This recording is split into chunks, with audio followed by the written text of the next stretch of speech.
Well, see, what had happened was my horn would, my alarm would intermittently go off. You remember this? Yeah, you remember this.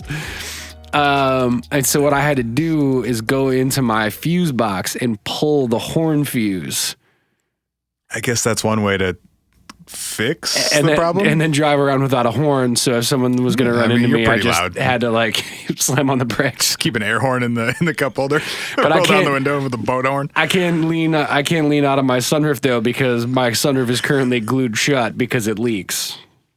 Tight. So anyway, I was sitting in my living room last night and my alarm Patreon.com/What If Podcast. Hi guys, happy Tuesday. I don't think I told you this, but I did put the new tier up on Patreon. Yeah, motherfuckers be jumping up to it. Dude, what's up? I called it Fund Your Fuckery.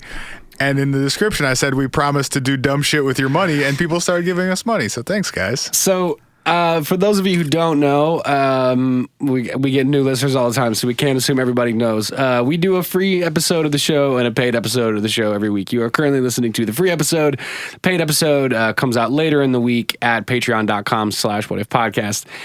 Just for $5 a month, you get an extra episode every week. So that's a back catalog of like 70 episodes now and 4 new episodes every week.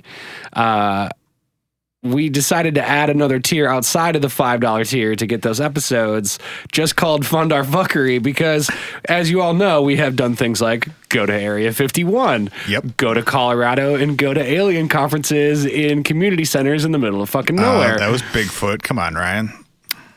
We talked about a little bit of everything at that conference. Mile High Mysteries Club. Thank you very much. A little bit of UFOs, a little bit of Bigfoot, a whole lot of racism. Yeah, unfortunately, a whole lot of that. Etc. And we have more plans to do it. And so we just said, hey, maybe if you want to give us 10 instead of 5, we'll just do more dumb shit in the future. And people said, fuck yeah, let's do it. So anyway. We'll tell you guys about it at least. Well, you can be in on the fun. You can live vicariously through our shenanigans without any risk of like encountering weird racists in the woods. Yeah, we'll do that for you. Or having David Plaitis, threaten to rip your hands off. Put his cop face in your very normal face and be like, bro, what's up with the cop face? Dude, speaking of the Patreon, really quickly, hi, thanks everyone, I'm back. Thanks so much for all of your kind wishes about my illness. Ryan has risen from the dead. I've risen with my new avian wings due to my avian infection. Ryan has become a blue avian. I can fly. It's sick. He now knows all of David Wilcox's innermost thoughts at all times. I now fly to the studio with my laptop in my beak. That's how we do this. So last week we put up one of our paid episodes, which we do very occasionally when we have to, on this show, and y'all heard the glitter episode. And man, did that fucking show hit a nerve. It's a weird thing. It's fun. It is a weird thing. It's my favorite kind of mystery where like it's a very legitimately mysterious thing that's happening with like possibly some real ramifications. Yes. It's also incredibly stupid. Totally trite. And no one gets hurt. Yep. It's the best kind of mystery. 100%. God, if we could just find a whole stack of those. I know, dude.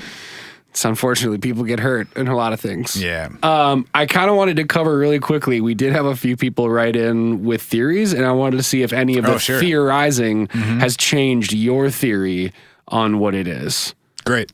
Okay. We got 2 different Erics who hit us with emails. I'm going to read Eric number 1. That's not meant to be disrespectful. I'm just not going to say your last name on the show in front of God and everybody. If anything, it's disrespectful to whoever Eric number 2 is. Eric number 1 should be thrilled. Well, unfortunately, only Eric and Eric will, or maybe fortunately, only Eric and Eric will know which of which is which. Eric number 1 says, so I'm listening to the glitter episode, and as for glitter in the military, in the army anyway, vehicles have super, super small flecks of glitter. I asked why, like you two were, and I was told that they help with night vision goggles, seeing the vehicles better at night. I didn't ask any more about it, but after doing night ops, I can believe it. Thanks, Eric. I sort of understand that, and I sort of don't. Well, it's the idea that you want to be able to identify your own vehicles. So my guess would be yes. And you're banking on your enemy not having night vision goggles? Well, so I had the same thought because I was like, why would you want to make your vehicles more visible? Because anyone with night vision could see them. But then I wondered, I don't know shit about night vision and what frequencies they tune into, and I was wondering if there's maybe some way in the settings where you can see your own shit better for some reason if there's X, Y, or Z glitter component present. That seems I don't know. That seems too niche though to be the largest buyer of glitter in the world, or at least the US. Yeah. You know what I mean? Like that's a cool application that I didn't know about, but it also seems pretty limited in scope. Like how many of those vehicles are being made every year? I don't know, man. The military spends a fuckload of money. Yeah. But that much money, you're saying? That many vehicles every year? Yeah, probably because not. it's not even, yes, they spend a lot of money, but not on glitter for the paint for one type of vehicle. You know what I mean? Like that they can't be manufacturing more than like a few thousand of those every year. It makes sense. It's probably got to be, I'm still more convinced that it's something like consumer goodsy. It would have to be just for the scale, I think. Yeah. Eric number 2 had a very different situation, and I got to be honest, a less cool situation. Eric said, "What's up, what if? My asshole coworker thought it would be funny if she put glitter in the vents of my work truck, in my work gloves, and on top of my sun visors in my car about 2 weeks ago. It has... The fuck is wrong with that person? It has invaded every facet of my life." Yeah, including your lungs, probably. Yeah. What the fuck? Why would you do that to someone? It's in the vents in your truck, and it's just going to blow into your face as soon as you turn your AC on or your heat on. That seems like actually dangerous. Bullshit. Well, that too, but... And then Eric follows it up. Eric, you may have lung cancer. Also, Eric, you may legally be allowed to murder your coworker in some states. Call HR. Eric says, "My theory is that they may use the same types of materials in stealth aircraft, so a similar but different take." I don't know what would... that seems counterintuitive to me. Because you want stealth things to be shiny? Well, I'm in support of whatever I think they're trying to get across. My guess would be it's like somehow reflective of a certain type of light, or like, you know how that, what do they call that? What's that kind of, that black paint that like absorbs light? You know what I'm talking about? Yeah, but I couldn't tell you what it's Where called. they like spray a basketball with it and it looks flat in pictures because it just like absorbs it. Like, I don't know, is there some way that it helps refract light or absorb light or something like that? Glitter would help absorb light? I don't know, man. That's like the exact opposite of what it does. Maybe it reflects it like into itself. I don't know. I'm working on behalf of the theorizers. Not at all, man. I'm stone cold sober. I've been trying to beat this fucking cold. Point the mirror at the other mirror, the mirrors disappear, bro. That's what it is. That's what it is. And then you make, what if we made like the whole plane out of the mirrors? Yeah. Pointed at each other. Yeah. That's radar, bro. That's this whole show, man. Just shitty theorizing. Ideas. We got do you have our voicemails up? I do. I think I have the one that you wanted to start with ready. We got a voicemail from Bear. What's up? Well, in that case, no. What's up, Bear? Hold on. We have a quick one that you said you wanted to get to first. A quick what one? Hey guys, it's Pissed Off Pete from Wisconsin. Just wanted to make a short remark. Winter fucking sucks. Facts. Thank you. Thank you. He says thank you. I feel like that's something that most of the country can probably relate to right now, including us, where it's been above zero for about 3 minutes out of the last 72 hours. Not you, California. You motherfuckers. Coming for that ass. Spencer is coming for that ass. True. And well, I'm bringing Dan, what if correspondent Dan with me. Hey. Maybe we'll go like find some spooky haunted things. If anybody's got spooky haunted Southern California recommendations, get at me. Can we say where you're going or no? Yeah, sure. Okay. Los Angeles, California. Oh, that's it? No, we can talk about it. It's okay. So Spencer's going to the Grammys, and I think like they're absolutely nothing to do with me making music or doing anything really. Yeah, whatever. I mean, whatever. You got tickets to the Grammys. No, it's just funny. Yeah. That you've been a musician for basically the entirety of your adult life, and you're going to the Grammys for the first time, and it has nothing to do with being a musician. It just has to do with like my dumb friend invited his dumb friend to go with him to the Grammys. Sick. Hey man, that's a start. I told you need to put beat tapes on 100 USBs and just give beat tapes out to like every rapper there. I'm not exaggerating. This is not a joke. I think you should absolutely be like, hey, bro, check out my mixtape with USBs that you just hand off to people. What is this conversation going to look like, though? Like, I'm just going to be walking around. I'm going to go in the bathroom and be like, oh, shit, that's Future. Hold up. Yes. Okay. Yes, you're at the fucking Grammys, man. I don't know how this shit works. It's at Staples Center. It's big, and I'm assuming we're sitting, like, on the roof. Bro, the worst case scenario. Or outside with, like, a pair of binoculars. Yeah, but like you're gonna see famous people. There's no chance you don't see famous people. True. And I feel like the worst case scenario is you spent like $80 on USB drives and 3 hours of your time copying and pasting them. But the best case scenario is that fucking Soulja Boy hits you up in 2 weeks and says, "Hey man, Soulja Boy, let me buy this beat real quick." Tight. Or whatever. Yeah. I'm still working on my outfit, but I found like a neon leopard print dress shirt the other day, and I bought it. That's the one, baby. Right? That is the one. I haven't seen it, but I know that's the one already. The other thing I was going to say, you said you were going to find spooky haunts in Los Angeles. Oh, yeah, what I was going to say is, can you please bring a correspondent-style microphone and ask famous people to shout out the What If podcast? Because we've been trying to do that forever, but just... It seems like a great way to get kicked out, but I'm down to try. I mean... Can we make one of those, like, the cool little plastic things that goes over the, like, the handle on the microphone and put our logo on it? You know, like they used to do on, like, MTV and or VH1 like shit. news correspondents still have with the news logo. Is that a thing they still do? I think so. Okay. I don't watch the news. Tight, me either. It's depressing, so I don't watch it. What was the other voicemail you wanted to play? The one from Bear? To close the glitter loop, we got one. We got one from Bear that references glitter. I haven't listened to this one yet. So okay, here we go. Hey, morning, boys. This is Bear. What's up, Bear? Was on my way to work and finished up that episode on the glitter. And that was a sleeper. That was funny because it was, some minor thing like glitter, but you guys turned it into a pretty big mystery. So the funny thing is, I was talking to my father about it, told him how I'd get a kick out of listening to you, and he was a barber for 50 years, and you guys were trying to figure out, why it's so secret and who uses it. So I mentioned it to my father, and he said, that's really strange. He said, because I had a customer, client, and he said he knew an old man that was up in northern Indiana. It was a cattle farmer, and he said he went up there and he was visiting him, and in his shop he had a huge quantity of glitter. And it's no bullshit. I was like, you're kidding? He said, no. He said it struck me funny too whenever he mentioned it. He said that he was in his tractor shop in there or in his barn or somewhere, but he had boxes and boxes and boxes of glitter. And he said he saw it and he never understood what that was about. And then that old man passed away, and when they sold that farm, nobody knows what happened to that glitter. And, that's a true story. So how odd is that?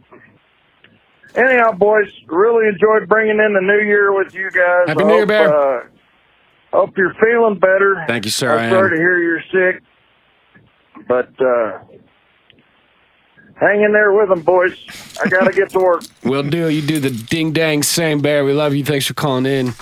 I don't remember if we talked about it on the episode or if I just had it in my notes and we didn't get to it, but I was reading about using glitter with animals as a way of like tracking where they've been because you can see them shit it out. I think we did talk about that briefly, and part of me wondered the same thing when I heard that voicemail the first time about if you're a cattle farmer and if you are potentially ranging cattle on shared land or huge expanses of land where there's multiple different farmers that are farming cattle on the same land. Yeah. Do you potentially like, hey, Dave, I'm purple, Mikey's blue, Steve is green. Pick up your shit, Dave. Or if a cow comes back to your spot and keeps shitting green all over the place, and you're like, God damn it, it's one of Dave's cows again. Came back to hang out with my cows, then Or my other theory was, if it was in his tractor shop, was there a chance that he was either A, producing it and just selling it as like a side thing? Black market glitter production. Sick. Or something like that. I don't know. Mm-hmm. I just thought it was an interesting anecdote from a listener. Shall we get to the new? That good. Should we announce our quick announcement really quick? Yeah, sure. Okay. Really quick. So for those of you who haven't been with us through the first two, we every time we get 100 reviews on iTunes, we celebrate with a Facebook Live episode where Spencer and I hang out live on our Facebook page, and we just like kick it with you guys for an hour and a half or so and answer questions and bullshit live and talk about whatever you guys want to talk about. And we just hit another 300. So thank you guys for all the kind words. We're going to do that on Saturday, February 2nd at 2 p.m. Central Time. So I don't know what that is over the oceans. We're sorry if that's inconvenient for you. Also, like, if you can't actually join us live, the video stays up. Yeah, you can watch it later. Yeah. If you want to email or tweet or Facebook us some questions ahead of time, we will answer them, and then you can watch it when it is convenient for you. Yeah, throw your questions in the Facebook group. If you haven't joined that, do that. We're almost at 1,000 folks in there. And then on Twitter it's @WhatIfPod. If you use the hashtag #WhatIf, it'll help us find them easier. So you can put questions on there too. So Saturday, February 2nd, 2 p.m. Central Time, and just join the group and like our Facebook page, and you'll see that stuff come up then. So thank you guys for all your reviews. Let's talk about kids doing creepy shit. Oh, man. We talked about this in the Black Eyed Kids episode, that kids are just inherently creepy for reasons that we discussed on that show, whether or not they're knocking on your door. Possessed by alien demons. And I know that is what sparked this episode, right? Was like... Yeah, or reminded us that this was a thing we wanted to do, yeah. Yeah. And man, I did not realize this was such a fucking ubiquitous thing. It's all over the goddamn place. Shall we start with some of the ones that our listeners provided? You guys have some weird stories, and I'm not thrilled about it. I gotta be honest with you. I'm extremely thrilled about it. So let's start with some of the emailed ones. Okay, so I've got I'll start with Bernardo. Do you have Travis's video up so we can play the audio from Travis's video? Yes. Sick. All right, we'll start with Bernardo.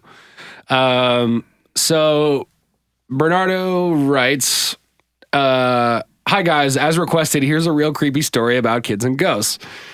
This happened to my aunt when taking care of her 5-year-old nephew at her place. The boy lived in another town, and him and his father would come to visit the family every Christmas. One day, the boy's playing in my aunt's living room, alone with her, and all of a sudden, he turns to my aunt and asks, 'Who is the old woman standing in the corner of the living room?' Not a good start, bud. I hate it so much. My aunt said she immediately felt a great fear run down her spine. Yep, me too. As an old woman in the same building had recently jumped from her own apartment window to her death. Heck. Of course, the woman in the event were constantly in my aunt's head, as it was a shock to all neighbors, but she swears she hadn't mentioned this at all to her brother or to the kid. What's worse, upon my aunt's inquiry, the boy starts to give a good matching description of the deceased woman while still staring at the same corner. Face your fears, son. He could tell her hair color and what her clothes looked like. And my aunt was certain then that he was seeing the dead woman. He also said she was sitting with a sad face or crying. I don't remember that part exactly. The boy had never seen the woman before, and it was nobody that my aunt had ever had a relationship with. Hope you like that one. Keep up the good work. Bernardo, I don't like that one at all. I love it. I feel like my insides are crumbling down.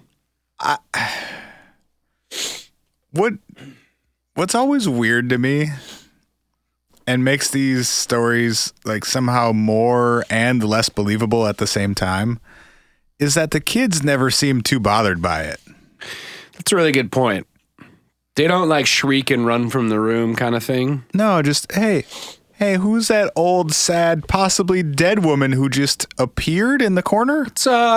What's this? What's going on here? Like, even if it's a normal looking person, which in this case, it doesn't sound like it was, someone just appeared out of nowhere, right? Like, he didn't see her open the door and walk into the room. He just... True. We started with someone standing in the corner. True. You would think that alone would be surprising even to a 5-year-old, right?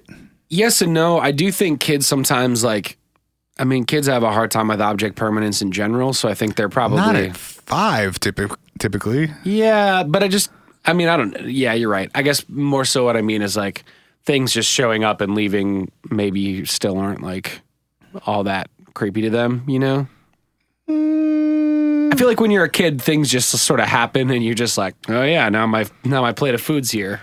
I guess. I don't know how to make chicken and pasta, but here's chicken and pasta on my plate, and I'm pretty psyched about that because I'm 5 or whatever. On a somewhat related note, I'll give you one. I'll try and intersperse some happy, fun kid stories into this mix, just so that you can make it through this whole episode. Okay, that'd be great. I went over to a friend's house yesterday who has a 2-ish-year-old daughter, and she's attending a Spanish immersion, like daycare / preschool. We talked about this on the show, right? Maybe. Oh, yeah, the kid who was talking about the bus, right? Yeah. Same kid. New Year's kid. Yeah. So I saw her yesterday, and she looks at me and points and says, "Gato," and I was like, "Hell yeah, kid, sick." She knows your name is Big Cats. I don't think she does. I think she's like, she knows about 4 words in Spanish, and one of them is gato. Gato is just like, that thing's alive. It's a gato. Hello, Big Cat Man. I was like, yes, do not teach her my actual name. Yes. We can stick with gato. That's fine. Gatos Grandes. Mm-hmm. I was like, sí, grandes. She was like, gato. You're like, good start. Yep, good start. Yep. We'll get to Gatos One word Grandes at a time. eventually. It's okay. Yes. Yeah, I don't know, man. I would be terrified as that kid or that adult being told by the kid that there's a very specific dead person just hanging out in the living room. That's the other thing too, is like, well, we'll get through more of this when we get into more of this, but the whole thing of like it being a person who's dead and it not being scary in some ways makes sense, only because there is some psychology around the whole concept of like children having inventive minds. Like I did kind of a deep dive on imaginary friends, just to see how much of some of these stories could be explained by the psychology around imaginary friends. Yeah. But plus coincidence. Exactly. Oh, well, this person is on my mind, so I'm going to think that they're talking about them because this just happened. And right. I may ask leading questions instead of like, what does she look like? I may ask, does she look like this? Right. Does and she have blonde hair? Like, yes. Right. We're playing a cool imagination game. Exactly. You're helping me create the picture around this person. You're teaching your kid improv. A little bit. Yes. And, mommy. Yes, and. And she's sad. And she's dead. Oh, no. Improvising sad stories as children is a terrible improv game. And I need therapy. Yes. Yes, I need a break. Yes, I need to go outside. Dude, sad improv has got to be a new... How fast can you crash that plane? I think we just did. Yep. Do you want to go to the second one? The one with the video accompaniment? Yes. I'll get more into some of the imaginary friend stuff. Yeah. Okay. This is another email we got. Starts out with, I've been tempted to drop a line before, but couldn't resist sending you guys this video of my daughter. A few weeks before Halloween of 2017, she came down with a fever around 102 degrees. She had wanted to watch TV, and when her request was not immediately met, she looked at the TV and turned it on. My partner discovered the remotes out of reach from her. Curious, she turned the TV off, and the same thing happened when she, I'm assuming he means the child, motioned to the TV again. My wife then proceeded to remove all of the batteries in every remote, and then the TV turned on again when the child motioned towards it. Nope. So we have absolutely not 3 times in a row doesn't say how old she is, right? It doesn't, no. A toddler has turned on a television with their mind, apparently, 3 times in a row. Was not within reach of the remotes. And the third time, the remotes had all of the batteries removed from them. This was witnessed by both parents. Yes. It was then that I was sent the attached video. So he actually sent us a video of this happening. And we can play the audio, and I'll try and sort of narrate what's happening. Should we... Okay, notice all the remotes are right here. Can you turn the TV on? So that sound effect that you're hearing... What is going on? So what is super great. We should ask if we could turn that into a sounder. The whoever's filming this video, I'm assuming this person's mom, is in the living room where the TV is. And then maybe about 15 feet to her left, the kid is sitting at the table in the dining room. Within view of the television. And as soon as she says, "Can you turn the TV on?" Hawthorne, can you turn the TV on? That is the TV turning on. It's like a... What is going on? That what is so good. Can you turn it off?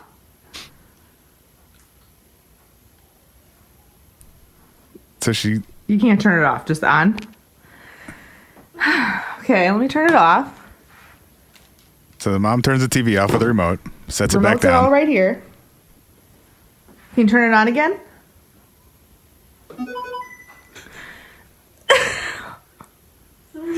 What are you doing? What are you doing? This kid is sitting at the table eating apples, laughing about whatever is happening. And the kid, when she says when she asks the kid to turn the TV on the second time, the kid does kind of like reach out to the TV. You could see the little arm go up to be like, yeah, TV. And the fucking thing just goes Mario coin fucking on. Also, shout out to this listener for titling this video, "Just Explain It to Me." Phenomenal. Sincerely phenomenal. I kind of want to finish Travis's email really quick. Yeah. I've tried to figure out the cause of this, but have not yet been successful. My first thought was that it was probably voice activated. So we tried different voice commands, but it never turned on again. Furthermore, our TV was not a smart TV, and the Roku remote was an older model that didn't have voice activation. Please see attached images. He sent us some images of both the TV and the remote. Which, shout out to our listeners for being as skeptical as we are by being like, it's very thorough. I'm crossing things off the list of bullshit here to make sure that this isn't bullshit. The next day, this happened a few more times while I could catch it in person. Shortly after that, she ran into the kitchen and the power instantly turned out in that room. We've never had that circuit break in the 5 years that we've owned our house, except for that one time. After that, her fever broke, and this never happened again. There's been other unusual events, but I felt this one was worth sharing with you due to the video. Still trying to figure it all out. I'd be very curious to hear about what those other unusual events are as well, if you feel like sharing those with us, even Travis, if you don't have video documentation. If you wanna follow up and explain some of those, that'd be great. This one's fucking weird. It's extremely weird. Your kid may have superpowers.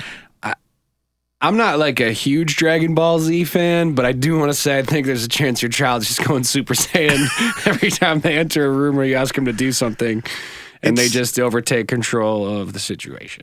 Well, and it's odd that it seems to be associated with a physical state too. Like it only happened when she was running a high fever. Right.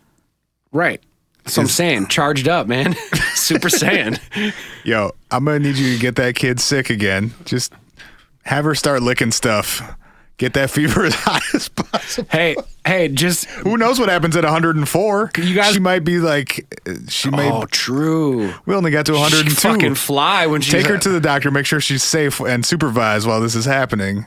Also, like, we'll kick some of the Patreon in for her therapy later. Intentionally sickening your child to see if it's a superhero.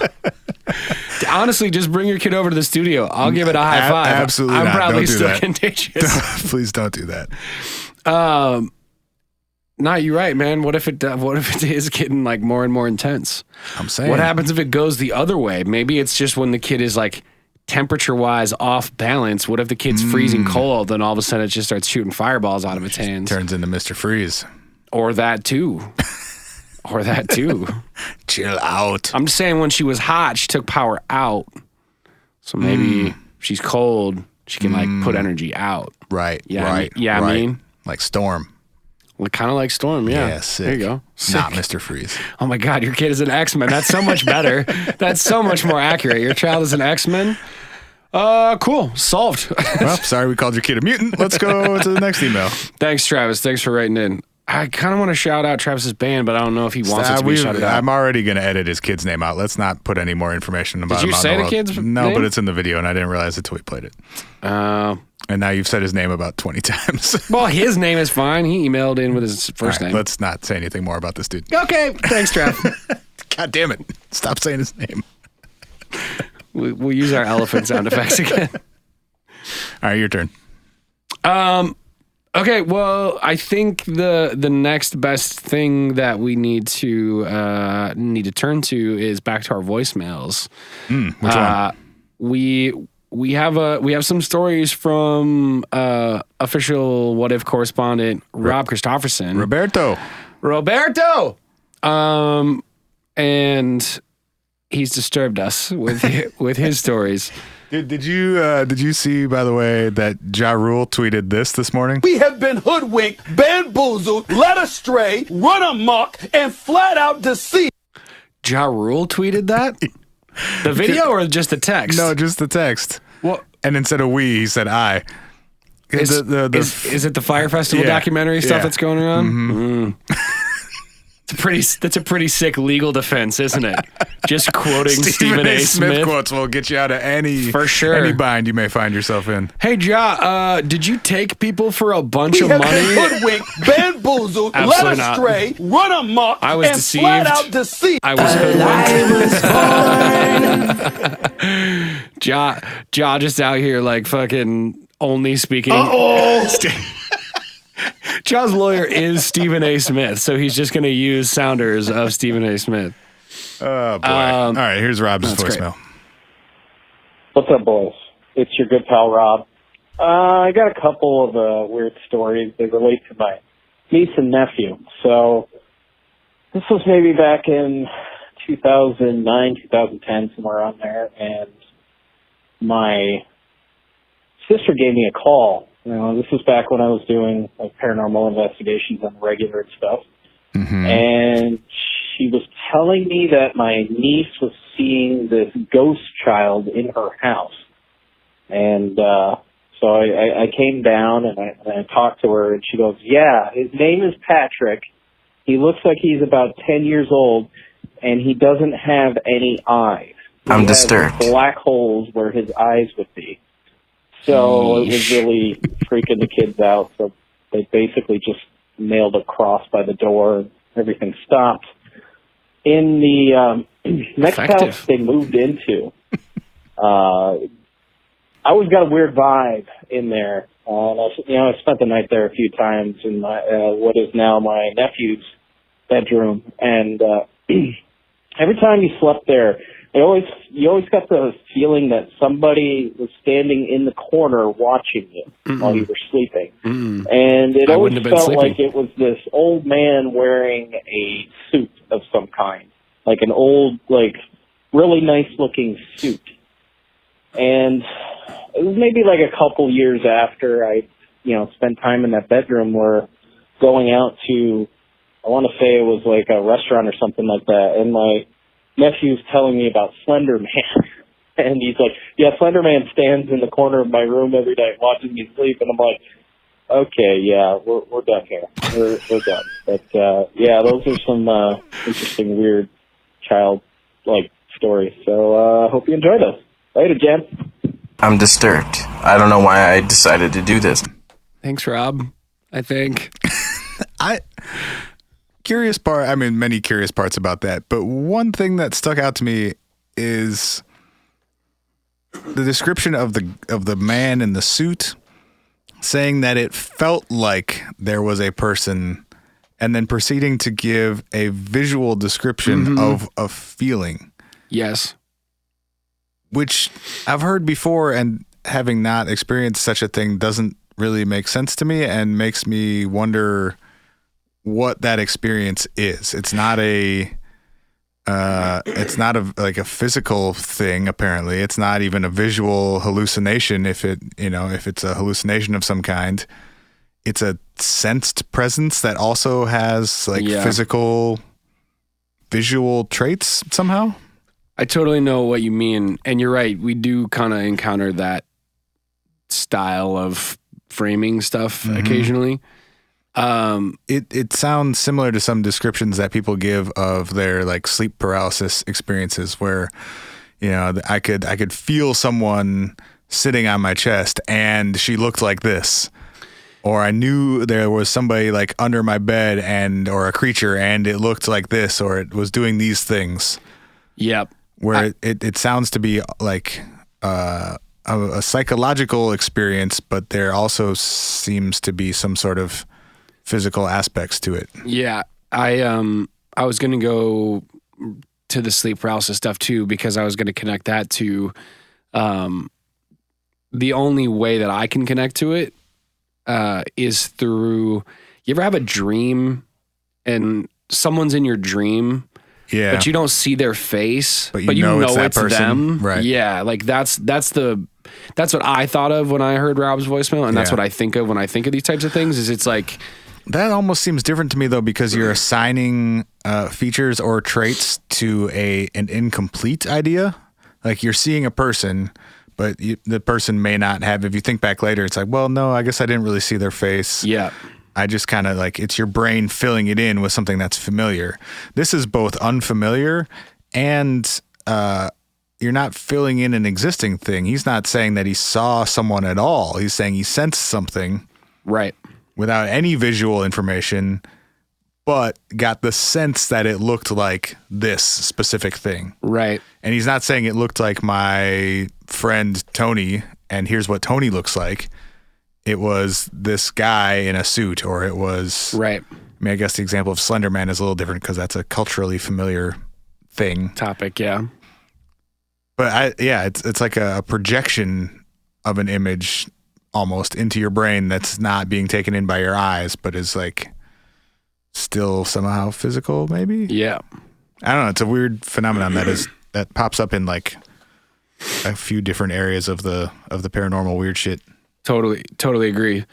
And the other half of that story of his niece seeing some sort of ghost child or eyeless ghost child. Just nail up a cross and the eyeless ghost kids are scared away, I guess. Black-eyed kid, maybe? Dead, though? Dead kid? Black-eyed dead kid? I mean, the kid's already in the house, so... And Rob's still here. So maybe that's how the black-eyed kid stuff works. If you let them in, then they just haunt your house forever. Well, unless you nail up a cross. By the door. Specifically. So that's good technique, Rob. It's a great technique. Shout out to you. You should do more paranormal investigations. You solve that shit real quick. Should do more exorcisms. Put 2 sticks by the door. Bye. That'll be $50. Goodbye. Rob, you have a business. Just go door to door. Would you like no more ghosts? You got any sticks by your door? Put some sticks by your door. Cross them. Hey, do you have a ghost? Not anymore. I'm Rob Christofferson.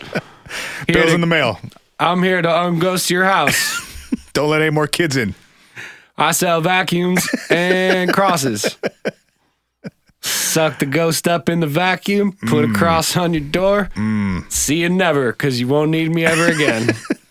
You need some repeat business though. You gotta also, like, you gotta play both sides. You gotta also hire a couple little people and put them in like raggedy ass clothing, give them some black eye contacts, and have them go door to door. Oh, really? So, okay, I see. You're really just he both trying to, haunts and unhaunts. You're running a grift on these people, is what you're saying. Yeah. You're telling them that they have ghosts. Yeah. You put up flyers around the neighborhood that say, "Hello, I'm Rob Christofferson. I'm here to unghost your house." Ghost undoer. then you unleash ghosts into the neighborhood. Well, you got to time it a little better. I would do the other way around. You have ghosts? Yeah. You don't say. Just they need the black-eyed kids, whatever they are. Your partners in this grift need to be like one highway exit ahead of you. You know, so you can like clear out one town and be oh shit, I guess I cleared them out. Now I gotta go to the next town, and you just work your way down the highway. You cut them in a little bit on it. It's a good point. Mm-hmm. It's a good point. It seems like a good sales technique. We should figure out more things we can do this with. We don't encourage fraud or pyramid schemes here on the What If Podcast. We got a few more emails that have weird, creepy ass stories about children in them. Oh, really? That was all the ones that I had pulled down. I have two more. Oh, dang, dude. I think you know what it was? Dang, dude. We went on a 2-week break, and our voicemails and our inbox kind of like overloaded. So thank you to everybody who hit us up during that period of time. Also, we're getting a volume of both voicemails and emails that we can't respond to everything these days. So it's become untenable. It has become slightly untenable at best. So thank you guys. Please keep sending them because we do. I still read everything. I have stopped being able to respond to everything. I agree. We will respond to what we can, but we just can't respond to everything because business is booming in every way except financially. In every way except the part where we get money, things are going great. All right. But yeah, no, keep doing it. We're just saying we can only respond to some of them, and we do look at everything. Yes. Okay. I have kind of a weird story for you that happened when I was a kid. I was raised in a house previously owned by my great aunts who died before I was born. Also, I suffered from a congestive heart failure diagnosed at 9 months. I was too small and too sick to survive heart surgery at the time, so I was put on medication to keep me alive until I was strong enough to survive the surgery. So at around the age most kids start communicating, around 2, I would tell my mom about the old lady in my room. My mom assumed it was an imaginary friend and would ask me questions about her. I would tell my mom that she would read to me and let me play with her necklace and that we were friends. This went on for a few years, and my parents paid little attention to it. At about 4.5 years old, I went in for the open heart surgery, spent a few weeks in the hospital, and was discharged. It was after the surgery, my mom just happened to notice that I hadn't talked about my old lady friend in a while. Great phrasing. I told my mom that I wasn't going to see her anymore, and my mom asked why. I said, because I had my surgery and I'm okay now. My mom thought that was kind of an odd response. Several years later, I'm around 9 or 10, and my dad was organizing a closet in our house and pulled out an old photo album. We start flipping through it, and he's telling me who all the people are in it. We get to a page, and I point to a picture of an old woman and say, hey, that's my friend from my bedroom. My dad just stared at me. I said, remember when I was little and I had a friend in my room? That's her. For some reason, I still didn't think this was weird at all, and I wondered why my dad looked so confused. Turns out my old lady friend was my great aunt who had died in the 1960s. Whoa. I had never seen a picture of her before. So yeah, it turns out my room was her room, and she would just read a prayer book and pray her rosary every day for me. The stories she'd read me and the necklace she let me play with. I'm not sure what happened with the end of that phrasing. But basically, her old lady friend was her ghost aunt. And this was confirmed by the necklace that she was wearing in the photo that she found of her 5 to 6 years later. Bruh. Mm-hmm. Dude, that's a fucking phenomenal one. Yeah, you got to read our emails, dog. I thought I read all the ones that were related to this. Have you ever been around people who are dying and start seeing people who are already dead? I've never been physically present for that happening. I know of at least one of my family members who has passed away who that happened with. But I've heard that's a thing that happens. Yeah, it's I don't understand how it would be related. Are you saying because the congenital heart failure was potentially life-threatening and that's how the tie-in is? I guess I'm just saying the idea of people like deceased friends or family members like checking in on people. Yeah. During times of trouble. Tough times. Yeah. Or like, I guess anytime. Yeah. It's It's a weird, like I was with my grandma a lot when she, in like the months leading up to when she died. And I was sitting in her room with her one night and she just started like talking to not me. And she also had dementia. So, take it for what you will. But, I asked her who she was talking to, and this happened 2 times. And once she started telling me about her mom who was there, and she was having a conversation with her, who had died many years prior. And then another time was telling me about a conversation, or was telling me that she was talking to her husband, my grandpa, who had died a few years before her. Yeah. And that like he was just coming to hang out, which is like a weird spot to be in as the only other person in that room and the only like totally lucid person in that room. Just rubbing your eyes a bunch. Like, where though? Can I borrow your glasses? Yeah. Where are we looking? Something else going on here. Looking under her bed, like, Grandpa, you guys want me to go? Yeah. Is this a private conversation? I can dip. I'll be back. That's a pretty wild story, man. Yeah. I wonder, man, the ones where there's recognition there. This one too has that element that you're talking about of like, that's not weird, Right. Yeah, like when you're a kid, you're that's like, this isn't weird to me. Oh yeah, that's who it was. Like very like matter of factly. Oh, that was the thing I couldn't remember. Yeah, she didn't think like with I guess one of the other parallels I'm drawing here is like my grandma didn't think it was weird at all that this person that had been dead for 10 years was chilling and chatting. now joining us. Right. I also do wonder if holy shit, Spencer, I'm seeing not yet. 2 ghosts. 2 ghosts. Thought it was 1. It's 2. Also, I do like you hear a lot about these things happening with kids like 5 and under. And in this story, you kind of have even the reflection of it at 9 being like, yeah, I don't know why I didn't think that was weird when I was younger. Right. Even at 9 or 10, acknowledging like, oh, this is strange. But for whatever reason, at like the beginning and the end of your life, maybe you're it's not more connected to that somehow, or that's what I don't. You're closer to being dead on both sides. I mean, kinda unborn. Well, not here. Wherever you came from before you came here. Wherever you come and go from. Yeah, that place. Yeah. It's weird, man.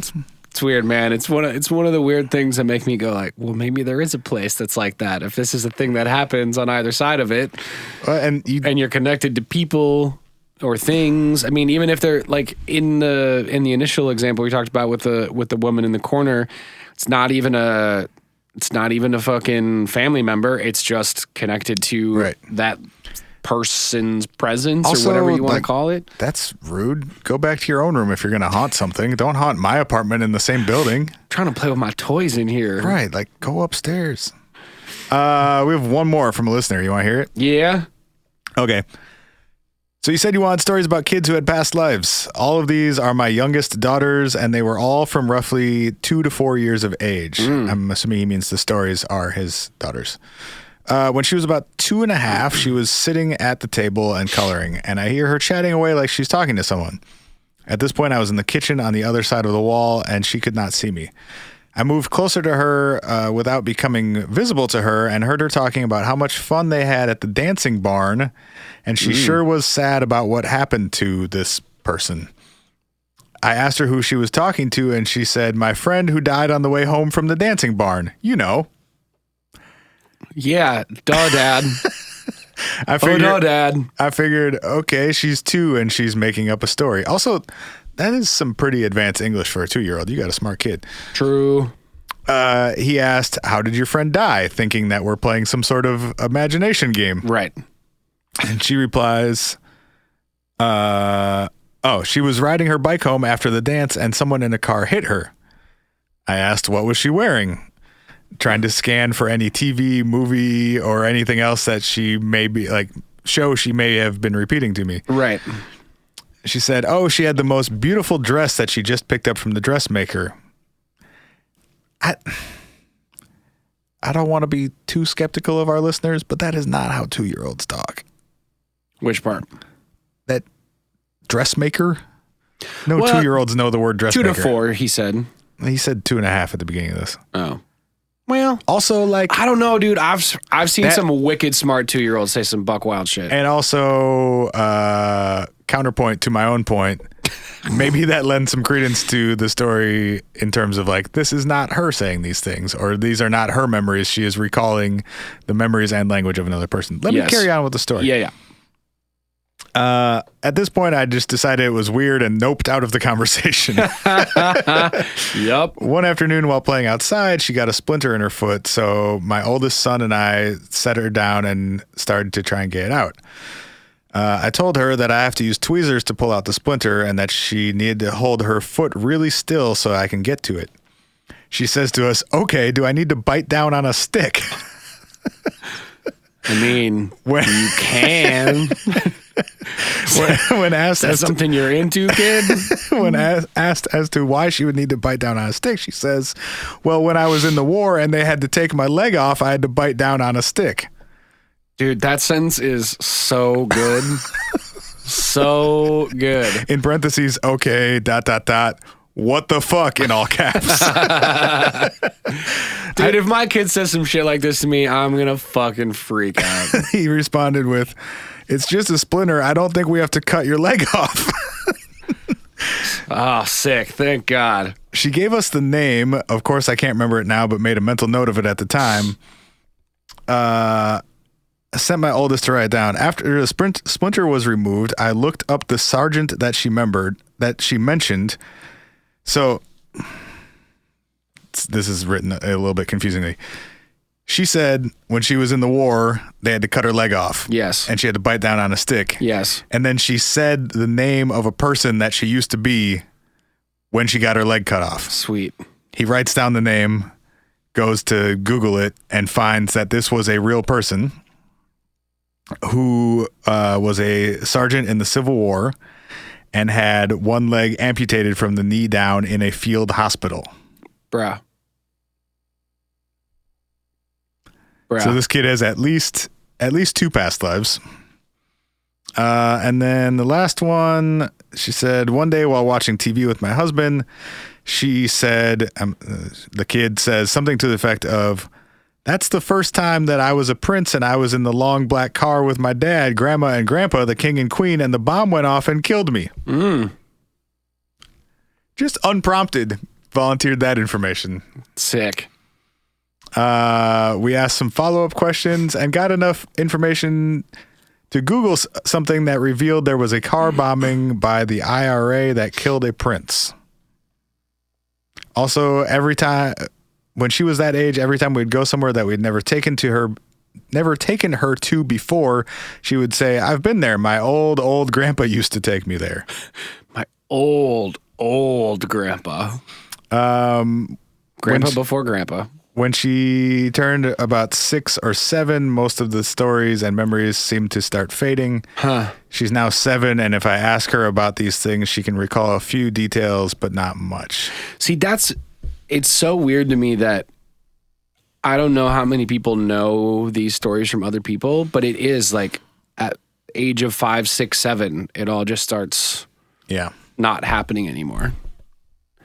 It's so weird to me, man. Those stories are great. And part of me wonders, like, the inventiveness there.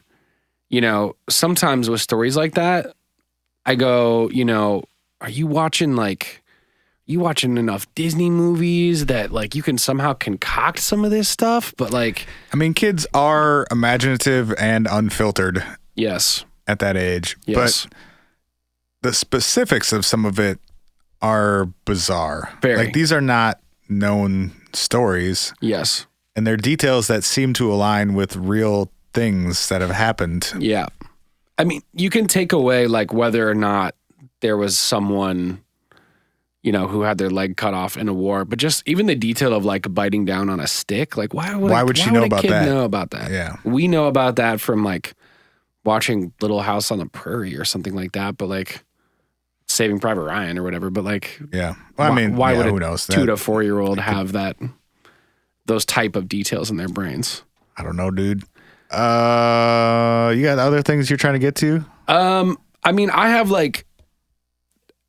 a little bit of stuff on the, well, I don't have any like specifics around the imaginary friend stuff, but I did a bunch of reading around it today just because I thought it was interesting. And then I found the core thread and the Reddit thread of people's miniature one-offs. Let's go through a few of those and then call it good. Let's do that, yeah, and then we can maybe wrap on like what the fuck's actually happening here. Where do you want to start? I just want to read some of them. Okay. I was tucking in my 2-year-old. He said, "Goodbye, Dad." I said, "No, we say goodnight." He said, "I know, but this time it's goodbye." Bro, that's the most terribly threatening thing ever. Also, I love that it's open to interpretation of like, is the kid gonna die or is the dad gonna die? Yeah, exactly. Are you gonna kill me if I fall asleep, kid? In fact, I'm pretty sure on the Reddit thread, on the Reddit thread, the dad finishes that story by saying, "I went to go check on him about every 15 minutes that night." And somebody responded and said, "Went to go check in on him? I would have been sleeping with one eye open." I think that was a threat. Yeah, seriously. You got another one? Go ahead. Oh yeah, sure. I got a bunch. My 3-year-old daughter stood next to her newborn brother, looked at him for a while, and then turned to me and said, "Daddy, it's a monster. We should bury it." It reminds me of that scene in Step Brothers where he hits him over the head with a shovel. He's like, "What are you doing?" "I'm burying you." Everybody's wanted to do that to their sibling at some point. There was another very similar one later in this thread. That was the same concept, except the kid said that they should throw it in the fire. Jesus Christ. Siblings, man, when you're young, you're like, this thing's threatening my social status and I'm not into it. It looks weird. Burn it. This one is from the core thread from someone named Risha, and it says, "My family has recently moved to a new home in a new country. It was a well-furnished apartment, and in our bedroom was a painting that looked like hair free-flowing in the air. It wasn't a pleasant or soothing painting, but I was trying to make peace with it. My son was 2.5 years old then. One day, I was setting him down for an afternoon nap in my bedroom when he said, 'I don't want to sleep in this room.' I asked him why, and he said, 'This painting looks at me and tries to talk to me, and I don't like it.'" Say, you all didn't happen to do a bunch of drugs, did you? A 2.5-year-old who thinks a painting is talking to it is Stop giving your kids acid. Gross. Weird. I hate it. When I was about 3, we had a cat that had some stillborn kittens. I asked my father if we could make crosses for them, which he did. As he was making them, I asked, "Aren't those too small?" And my dad said, "What do you mean?" And I said, "Aren't we going to nail them to them?" My dad, after several moments of silence, said, "We're not going to do that." I love too how many of these. They're already dead. You don't have to crucify him. For sure. You wee bastard. you wee psycho. I love how in a lot of these, like, it seems creepy, but it's just like, I don't really get what we're doing here. That kid went to Easter service 4 weeks ago and saw like, oh, that's when they put Jesus on the cross and then he died. And like, maybe that's what we do with all dead things. You know, it's actually in a kid brain. It's a super logical line of reasoning. This one is another one where I just think it's really funny. This guy, Mike, says, "I'm on a flight with my son. The plane took off and we hit a couple bumps in the air. The passengers were all being somewhat quiet when my son just yelled, 'We're all gonna die!'" I mean, if that's the first time experiencing it, dude, reasonable assumption. I'm over the age of 30 and I still hold my airplane armchair sometimes. Like, I'm pretty sure we're going to die. I was flying into Anchorage once when I had my first experience with the aborted landing. You ever had one of those? Oh, where you pull back up? Yeah. But it sounds awful. Ooh, so you get right down there like you're about to land and then they just say nope and they pull her back up. The Anchorage airport also happens to be very close to the ocean. And so as we're coming in for this, what we think is just going to be like a kind of rocky landing and turns out to be an aborted landing, kid sitting about 2 rows behind me just stands up and goes, "We're going down!"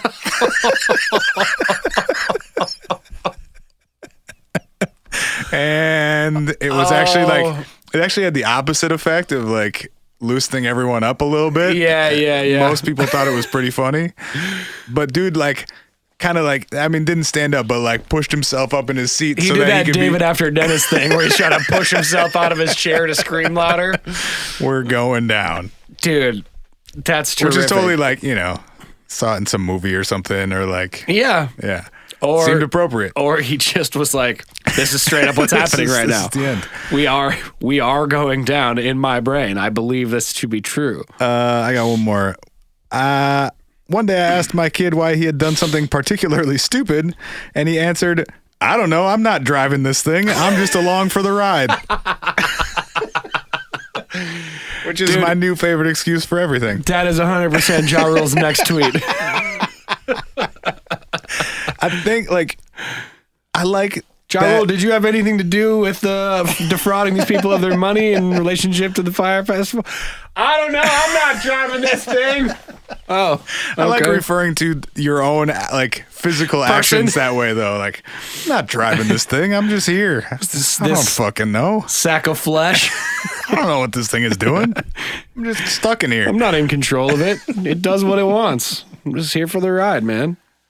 All right, dude. Do you have any true thoughts on what, I mean, aside from the fun, you know, we made some like funny shit at the end there, but I mean, TV's turning on and off and fucking like getting visited by fucking people and shit. I guess the TV one I don't have any good explanation for. Yeah. I do think that reincarnation is very plausible. Do you? Yeah. That would surprise me the least of any of the paranormal type things that we talk about. Really? That's interesting. Mm. I feel like we may have talked a little bit about this in the past live stuff. The thing about the reincarnation part to me is it only accounts for some portion of these stories. Like it accounts for the ones where people have detail, or like children have detail from additional things, but it doesn't account for like seeing your great aunt while you're, you know, in the process of getting like a heart surgery or in preparation for a heart surgery.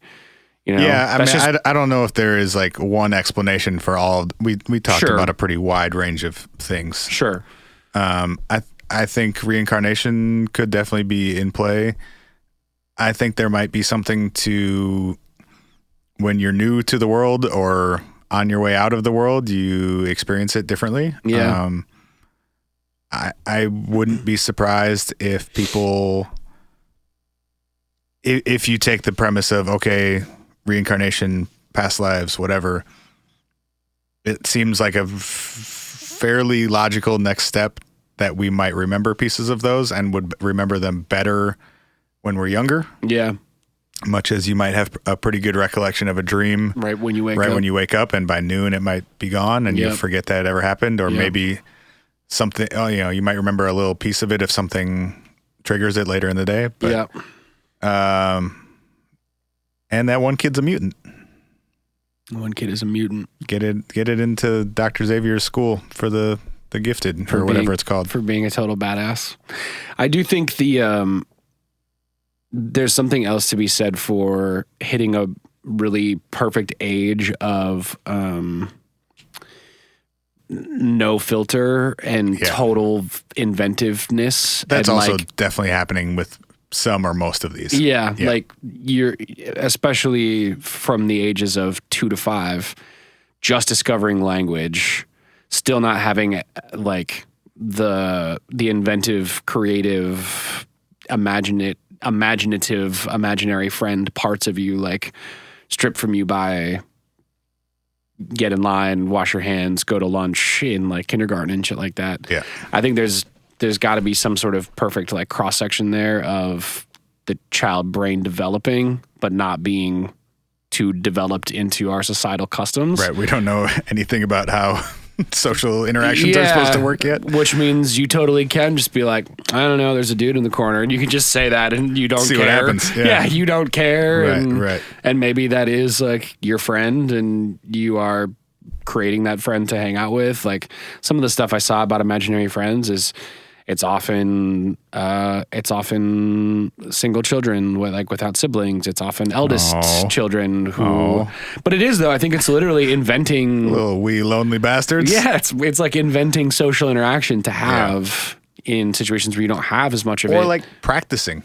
Yes, totally. I think there's a reason that people don't usually maintain that later in their life. Yeah, you have more interactions. You're more comfortable with real interactions. Right. Yeah. Yeah, for sure, and practicing too in a way where one of the studies I saw, I think it was out of the University of Oregon. They were talking about how at some point, like a super high percentage of kids admit to having an imaginary friend, or their parents admit to seeing them like interact with what they would consider an imaginary friend at some point in their childhood. It's something like, I want to say it was like over 60% at one point. Parents identify them as having an imaginary friend. But they say that kids who have imaginary friends, and I'm using that term really loosely right now because I feel like it's like inventiveness of, human interaction or story. Sometimes those kids actually have worse social skills, not throughout the entirety of their lives, but they have worse social skills earlier in life. And I wonder sometimes if that's like kids who are inherently having a hard time with social skills can get social interaction out of an invented person, but because it's invented, it's easy because it's theirs. They can control it. They, so they are practicing, but they're doing it in a way where like, oh, it's hard with kids at the playground, but if I go play with my imaginary friend on the swing set, this isn't hard at all. This is just pure fun because there's no threat here. So I think, my take on a lot of this is it's the inventiveness, it's the language, it's the lack of filter, it is the imaginary friend psychology stuff. And then and also sometimes you used to be a prince who blew up. Who oops all explosions. Can we end on a robot grandma note? Let's do it. My 6-year-old came home from school one day, bursting through the door with tears streaming down her face. Uh-oh. I miss my other family, she said. What other family, I asked, thinking she may have been talking about her grandparents or other friends or relatives. My alien robot family, she explained, continuing to say that she lived with them in the sky before she came into my tummy. She chose to come down because she was angry with them and chose our family, but now she missed them and wanted to go back.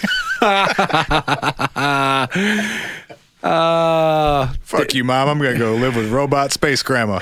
I like inventing. I'm 6. I like inventing the other places you should be as a small child. This place sucks. Let me leave. My Australian family would never treat me like this. I'm going back to the lizards. The lizards. All right, y'all. A couple quick reminders. The paid episode comes out at the end of the week, every week, only $5 a month. And you get 4 additional episodes, plus access to the 70-episode back catalog. Plus whatever dumb shit we decide to do, whenever we decide to do it, if you want to give us $10. Yeah, that's at patreon.com/whatifpodcast. If you want to leave us a voicemail, it's 612-246-4614. Emails are hi@whatifpodcast.com. We're going to add a $50 tier to Patreon where you can, if you just want me to yell something at Cardi B from like 300 yards away. Yes. You can leave that in there. Cardi B is $50. Alicia Keys is $75. Let's do a $50,000 tier where you'll like paint something on your body and streak the Grammys. Go soy bomb on it. Golden Palace Casino or whatever the fuck ever. Oh shit! All right, love you guys. We out of here. We'll see you next week. As always, we love you. Bye bye.